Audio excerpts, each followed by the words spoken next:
Welcome, friends, to a moment of contemplation and self-awareness. Today, on November 26th, 2023, we gather to reflect on the 10th Commandment, Thou shalt not covet.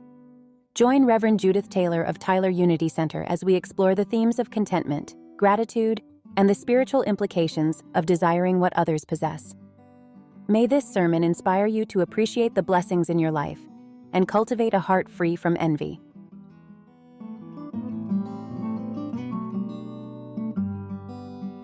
With the life of God.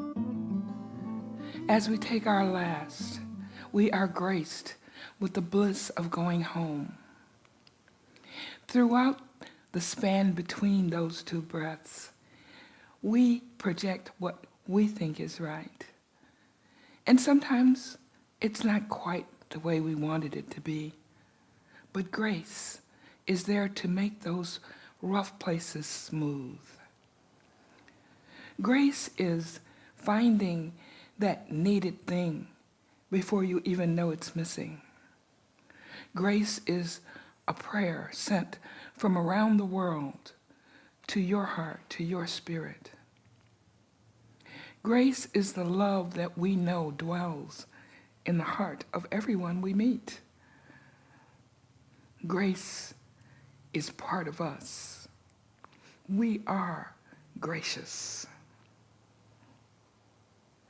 Knowing that we are part of the all, that we are manifestations of all that God is, let's take a moment and go inside and acknowledge all of the grace in our life.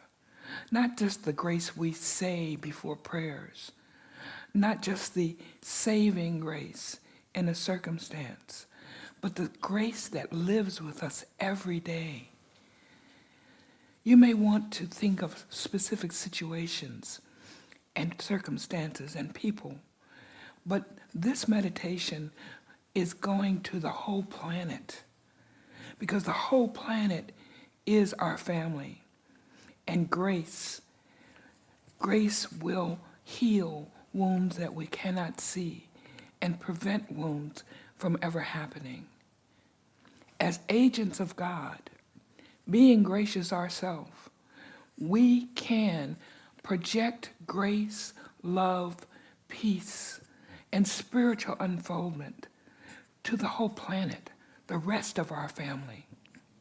Let's go inside and do that now.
We know that God is everywhere present, and that peace begins with each and every one of us. We desire to live in a world of peace, and so we live that peace. And the grace of God allows us to spread that wherever we go. We know that our center is that God within, always with us, always guiding us. We know that we have the choice to listen, to follow that guidance, or to choose something of our own invention. Even when we choose our own invention, the grace of God guides us. The grace of God teaches us to look ahead and feel what is best in the situation. We need not wonder if God is there. We need not wonder if grace is active.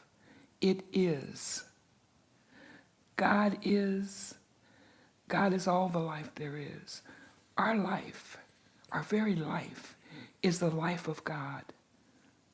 Grace is how we're made.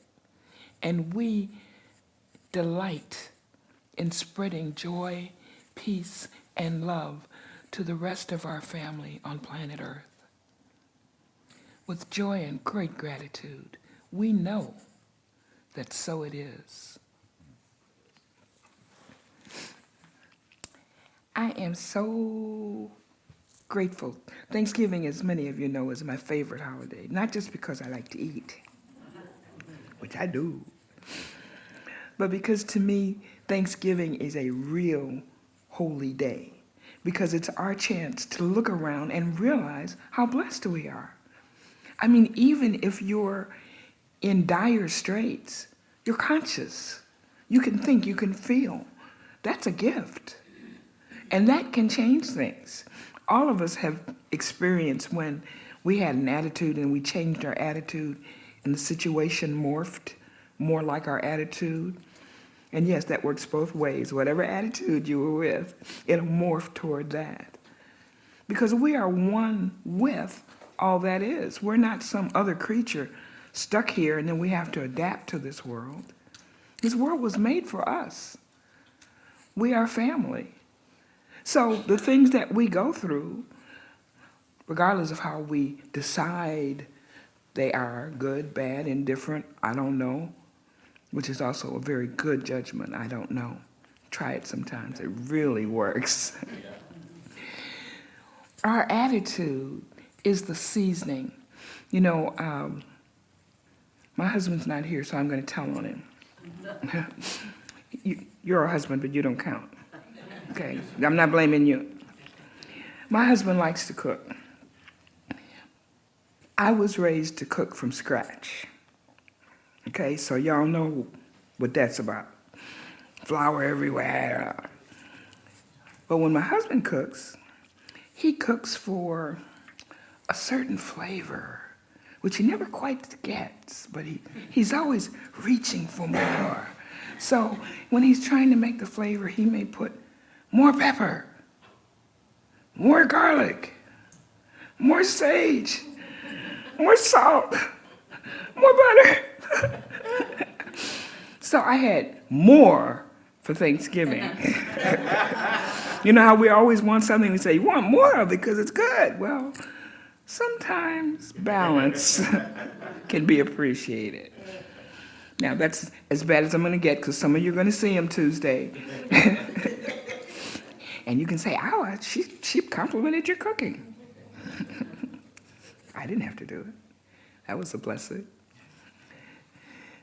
Thanksgiving to me is so special because it tells us to stop and take a moment and realize all the blessings in our lives.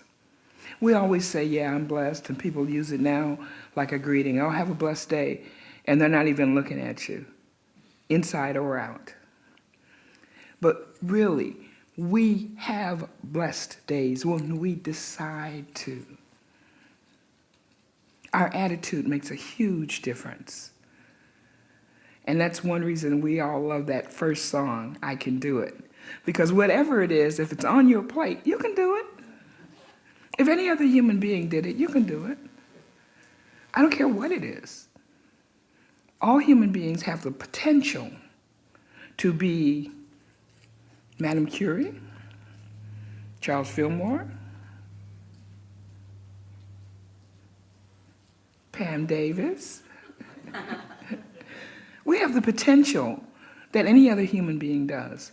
And so we have to respect each other. So when I don't know you, we have a few visitors, yay! I don't know you yet. But I know God is alive in you because God is alive in all of us. And I know that you want love, just like all of us do. Security, like all of us do. We all want the same basic things because we're humans. And it's here for us. That's the joy. Today marks the end of our month of brown, elimination, and it also marks the last of the commandments. Did you find it interesting that the last of the 10 commandments, this great big thing, is about coveting? Now, we went through murder, adultery, and all sorts of other things. Covet is not something you always hear. When I was little, I thought it meant envy. It means that somebody has a new bike and you want one and you envy them. But that's not quite what it is. And some people do translate it that way. But covet has an aspect of obsession. Covet has a, you have it, I want it, I'm taking yours. And that's different than just wanting something. Some translations translate covet as desire. And then that would make you think desire is bad. And desire isn't bad. God puts desires in our heart to guide us to what our good is and may be. So desire itself is not bad. The covet is when you have become obsessed with, that is mine, they're not supposed to have it, I'm supposed to have it. And that's a very specific and unpleasant place to be. God is all there is, and God is everywhere present, and you have God within. So how could anything you want be with somebody else? If they've got it, that's theirs. It may eventually come to you, or you might get one of the other 10,000 of that was manufactured. I like that dress. I want it. Well, go find it. We have the internet now, which is like a giant mind that we can tap in at will. So a lot of the things that we really couldn't do before, we can say, I can do it now. Because you can, I wonder, go look it up. Somebody should, you are somebody. We have choices. So we don't have to covet what someone else has. If someone has something that you just think is bee's knees, I never understood that expression. Have you ever seen a bee's knee? You haven't heard that? It's the bee's knees. Well, put it in my mother's generation, okay? But, you know, we see something we think that's just perfect, it couldn't be better, that's the thing. I guarantee you there's more than one. And the one that's for you is tailor-made. No pun on my name. Tailor-made for you. What you see in somebody else's hand was made for them at that moment, in that situation. Now that same thing may eventually be yours. I have to acknowledge this, I'm a second wife. So I didn't have to covet while he was married to someone else. That was out of my mind. But what I have is for me. What they have is for them. What that person has, and we never know what's best for someone else.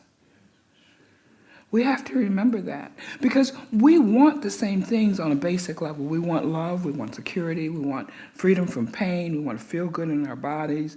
We want to live in a place that's relatively peaceful. It can get rowdy when we want to be rowdy, but not at other times, right?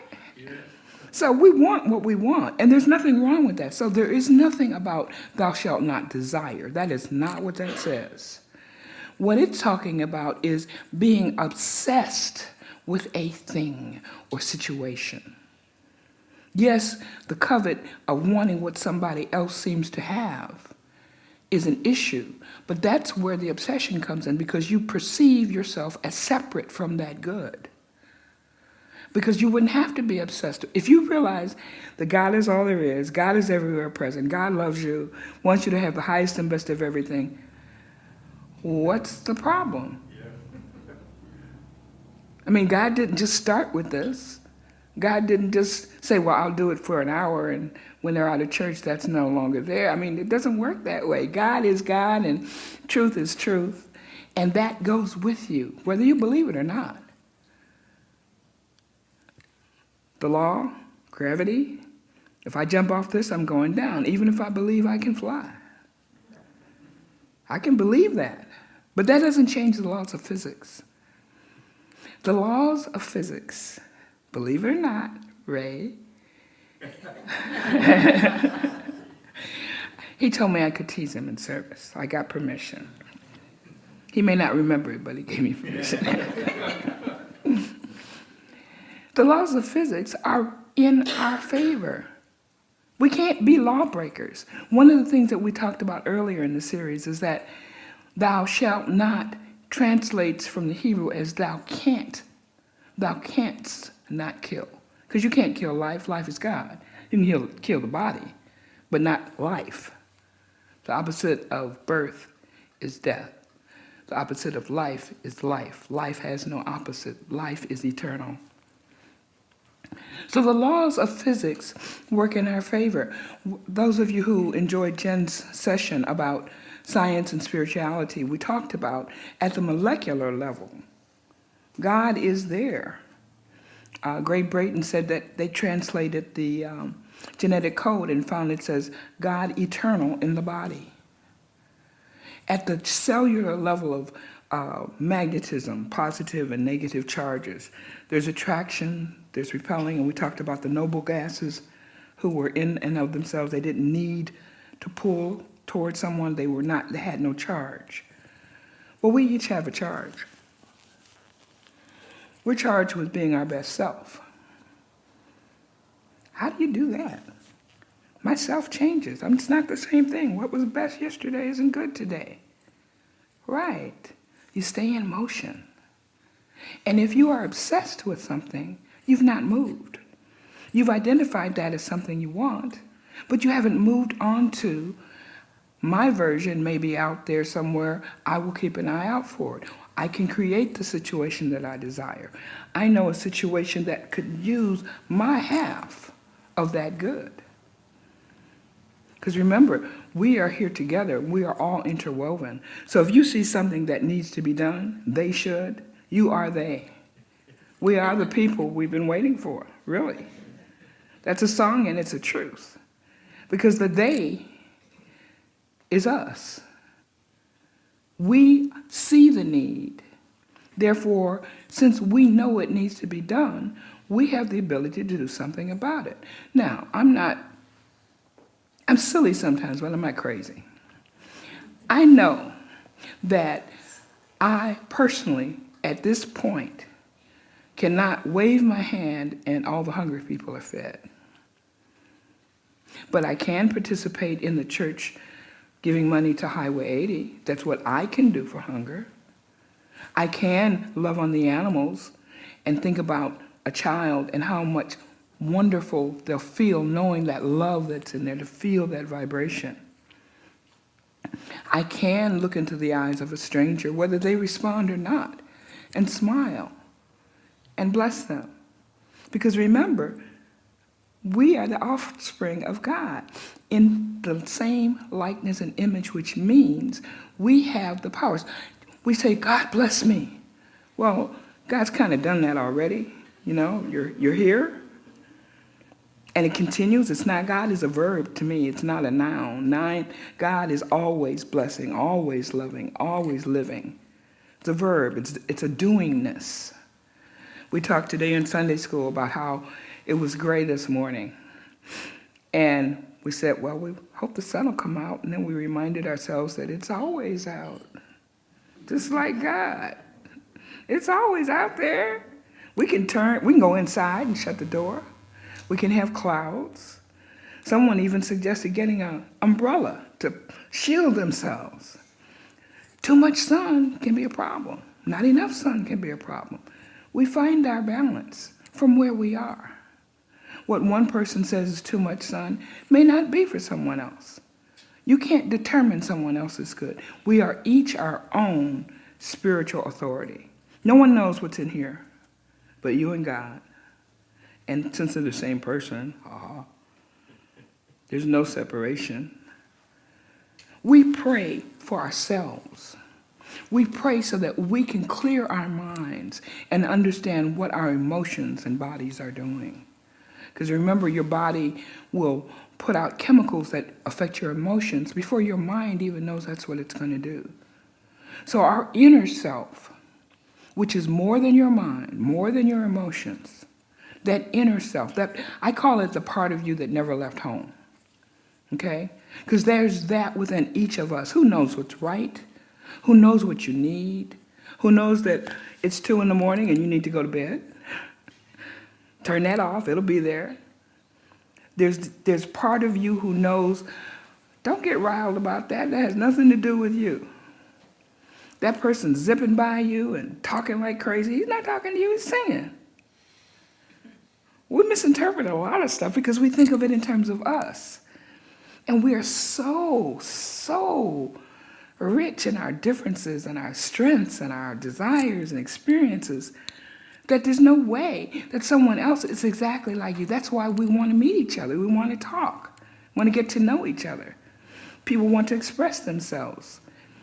At whatever age, we want to express ourselves. And so when we know our true connection, there's no need to covet, envy, none of that, jealous, because there's no way for someone to take what's yours. Even if they thought they wanted to, there's no way for it to happen because there is divine order. Now, it may look like that happened, you know. Sometimes we read the news and we see things that look barbaric. I have no other word. But God didn't do that. We humans did that because we have choice. We can choose against our own welfare. We can do things that harm ourselves because we have chosen in that spirit. But what did it say about the prodigal son? He came to himself. He remembered who he was, not as a rich man's son, but as a member of the community. And he went back to that community looking for acceptance, even though he had broken all of the laws. He was the one that fed the pigs, so he wasn't kosher. I mean, he needed some forgiveness. So when we realize that the worst thing that we even thought of doing is a forgivable offense. Remember, sin means missing the mark. It's an archery term. So if you pulled and it went over here instead of over there, you sinned. Does that make you bad? No, it means the shot was not where it was supposed to be. So what do? You take another shot. You try again. Now, some things you can't do over. We live in a linear time universe. We agreed on this general fiction that time goes in one way. Einstein said it shouldn't, but we all agree there's this, then we do that, then we do that. So since we've agreed on that, we can recognize, for instance, I may have said, this has a little too much pepper in it for me. Now, he wasn't real happy with that. But then I could come back and say it has a good flavor, which it did. Just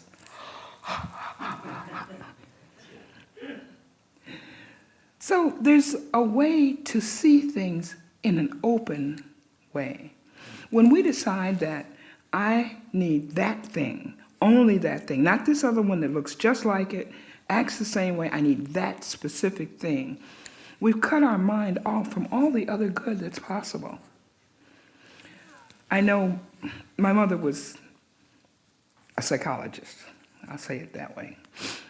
So when we would go buy clothes, she would say, would you like this dress or this dress? And so we felt we had a choice, we had power, but we didn't understand the fact that she was a single mother. Daddy had died and she's trying to, these growing girls, and she's trying to satisfy us. All we know is Mama found 2 good dresses and we get to choose. Well, isn't God that way? Doesn't God protect us all the time? Don't you get an impulse, I'm not going to turn down that road? Or I better not punch the snooze button, I better get on up? Isn't that just as much the grace of God as anything else? So wherever we go, God is, because God is everywhere, you're always in the hug of God. You're always being embraced. You know those songs about God's got you on his lap or whatever the anthropomorphized version is. Ray, say it for me, because you said it perfect. Thank you. All of our old songs, you know, leaning, all the physical things that we do that are connected in a concept of God. It's helpful in that we being humans can visualize a human God. But God is not a big human who gets attitudes because you didn't use a kosher plate. You know, we're not talking about someone who says, well, I like these children, but y'all,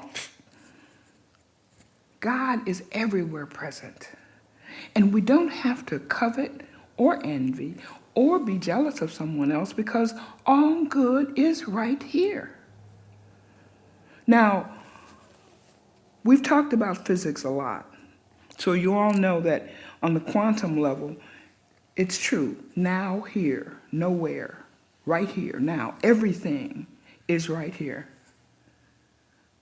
But you and your visualizations make a difference. When you put your energy toward a certain thing being accomplished, all of the universe begins to work in your favor. Things you didn't know you needed come into your world. People that you didn't know you would need to know come into your world and stay sometimes. You find what you need to find. And if you don't think that's true, then you won't. Because the universe says yes. So if I say, nobody loves me, the universe says, okay, yeah, nobody loves you. And then it starts proving that. So we have to be very careful about what we declare. I declare that we are all perfect personifications of God, and that we have no need to envy or covet anything because all the good that we could desire, manifest, or use is already got our name on it. It's not even back ordered. It's right there in the delivery truck on the driveway. Okay, so don't look for the FedEx, don't look for the Brown. It's here, it's now. And the thing is for us to claim it, for us to accept it.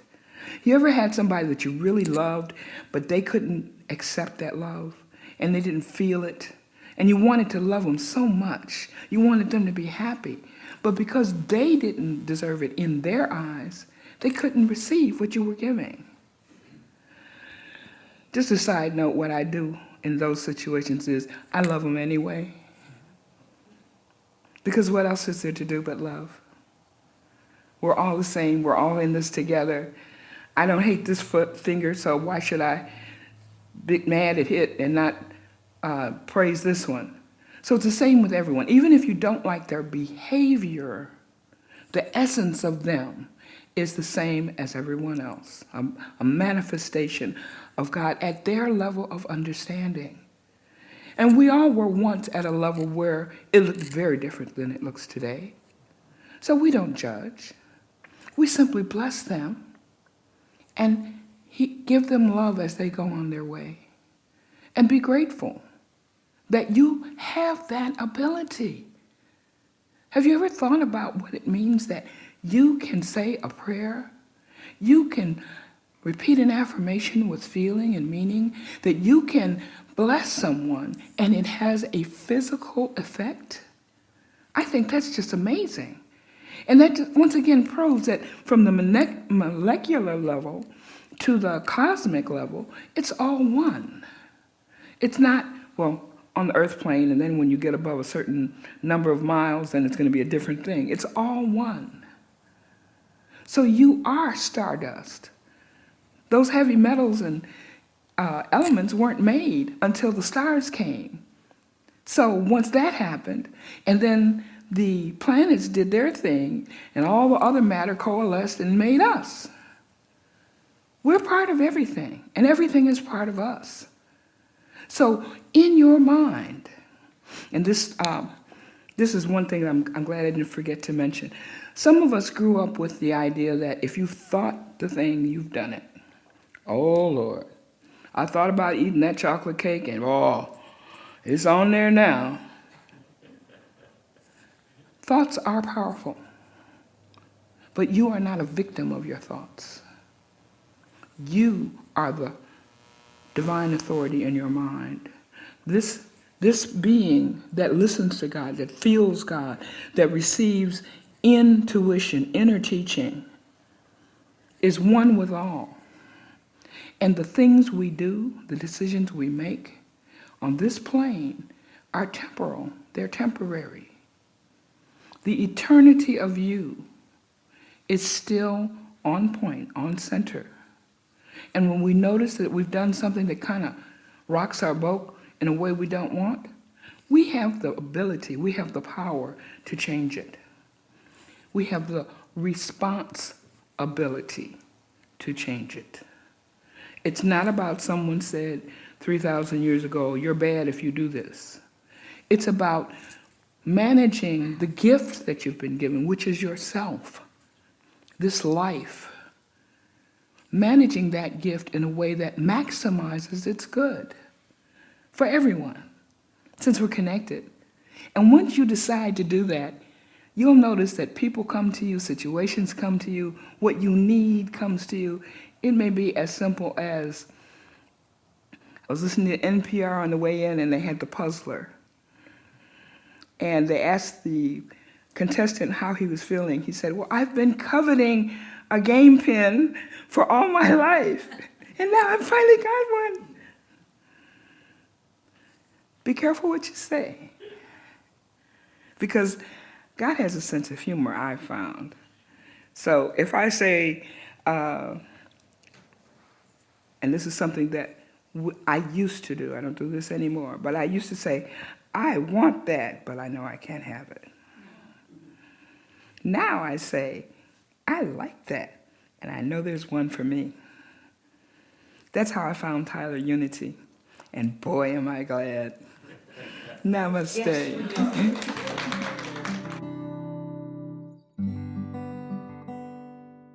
Thank you, friends, for joining us in this thoughtful examination of the 10th Commandment, Thou shalt not covet.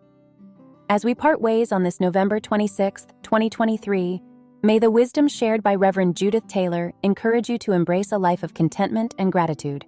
For more spiritual insights and resources, please visit our website at tylerunitycenter.org. Connect with our community by visiting our Facebook page and subscribing to our free weekly newsletter.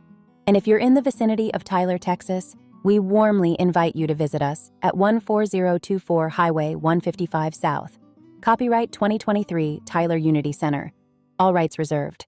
May you find joy in the abundance of your own life and peace in the simplicity of being.